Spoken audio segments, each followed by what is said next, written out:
बच्चों sequence and series पे based JEE mains का ये क्वेश्चन था और ये था आपका 26 जुलाई 2022 सेकंड सेशन का क्वेश्चन था।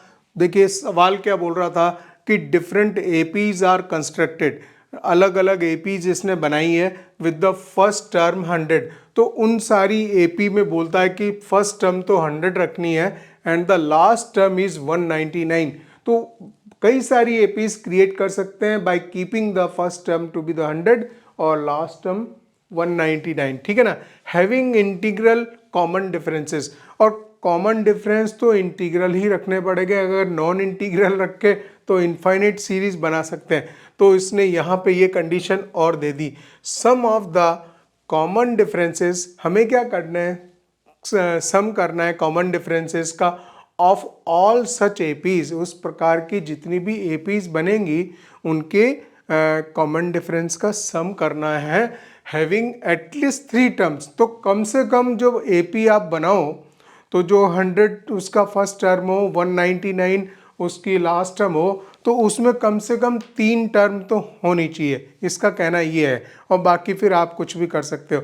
तो ठीक है, हमें फॉर्मूला इसका पता है कि हम ये जानते हैं कि अगर लास्ट टर्म दे रखी है इसने, लास्ट टर्म 199 दे रखी है, ठीक है, और फर्स्ट टर्म इसकी, सॉरी मैं वैसे लिखूं, है ना, फर्स्ट टर्म इसकी 100 दे रखी है और लास्ट टर्म इसमें जो है 199 दे रखी है। तो हमारे पास में फॉर्मूला है, मान लीजिए इसमें नंबर ऑफ टर्म्स जो है n है और इसका जो कॉमन डिफरेंस है वो भी हमने d ले लिया। तो last term equals to a, first term ये हो गई a plus n-1 into D लिखते हैं हम, है ना।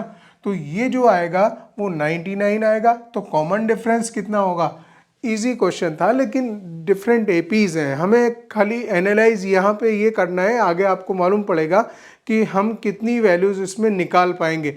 मेन पॉइंट इस सवाल का वही है, ठीक है ना। तो उसी पे हम काम कर रहे हैं। तो ये 99 बच गया, यहाँ पे 99 बचा और डिवाइडेड बाय n-1। तो अभी हमें कॉमन डिफरेंस ही तो निकालना, मेन चीज़ तो वही करनी है, ठीक है ना। अब एक काम करते हैं कि हम वो सारी n की वैल्यूज़ रखेंगे जो कि पॉसिबिलिटी बनाएंगी जिससे कि हमारे क्या निकलेंगे, d निकलेंगे।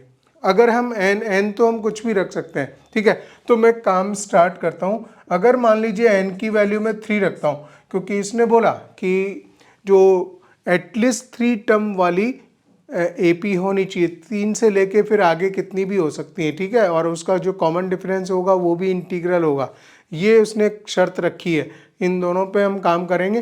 तो n मिनिमम 3 रखूँगा, तो उस केस में देखते हैं d कितना आता है। तो 99 आएगा, 3 - 1 2 आएगा, और it is not a integer, right, it does not belongs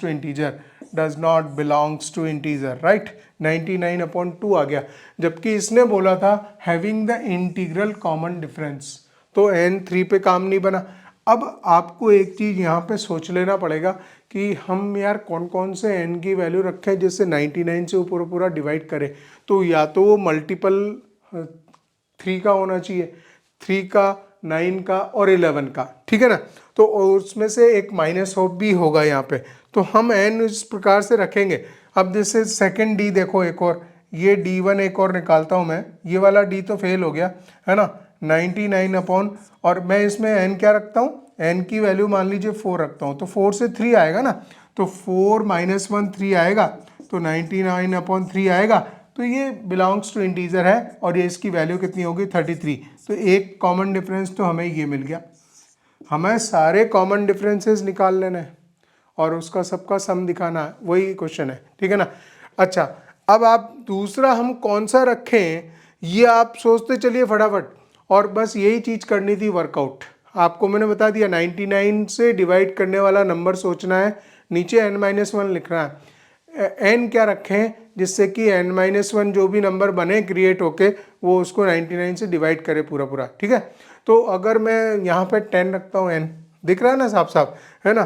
तो 10 रखेंगे तो 10-1 बनेगा, तो एक और d2 निकलेगा हमें, वो वाली सीरीज का बनेगा जब यहाँ पे 10-1 होगा तो 99/9 बनेगा, तो ये जो है 11 आ जाएगा। अच्छा, और की बात सोचें, है ना, कि अब क्या कर सकते हैं हम। अब कोई नंबर जो है ना आगे, आगे नंबर, क्योंकि ये 99 है, यहाँ 9 10 आ चुका है, अब तो 11 से डिवीजन वाले ही बनेंगे, 11 से डिवाइड करने वाले, और तो कोई डिवाइड करेगा नहीं, ठीक है ना। तो हम देखें नंबर, देखिए 99 अपॉन, अगर मैं इसमें n की वैल्यू अगर इसमें रखता हूँ मैं 11 रखूँगा, 10 रखूँगा, यहाँ पे 10 रखी थी, 10 के बाद में अगर n की वैल्यू अगर 11 रखता हूँ, 12 रखता हूँ, n कितना रखता हूँ 12, n की वैल्यू 12 रख देता हूँ, n अगर 12 रख देता हूँ तो 12 माइनस 1 आ जाएगा 11, 99/11 आ जाएगा, और ये 9 आ जाएगा, ठीक है ना। बस इसके आगे अगर आप कोशिश करेंगे तो कोई नंबर नहीं मिलेगा गाइस, ठीक है ना। आप देख लीजिए, क्योंकि हमें ऐसा नंबर चाहिए जो 99 से डिवाइड करे, और हम 11 तक आ चुके हैं, 11 के बाद में कोई नेक्स्ट नंबर हमें मिलेगा नहीं। इन सबको जोड़ दो और काम हो जाएगा। तो this is 33 + 11 + 9 20, so this is 20 53 is the answer. ये न्यूमेरिकल बेस्ड क्वेश्चन था, ठीक है ना, इसका आंसर है 53।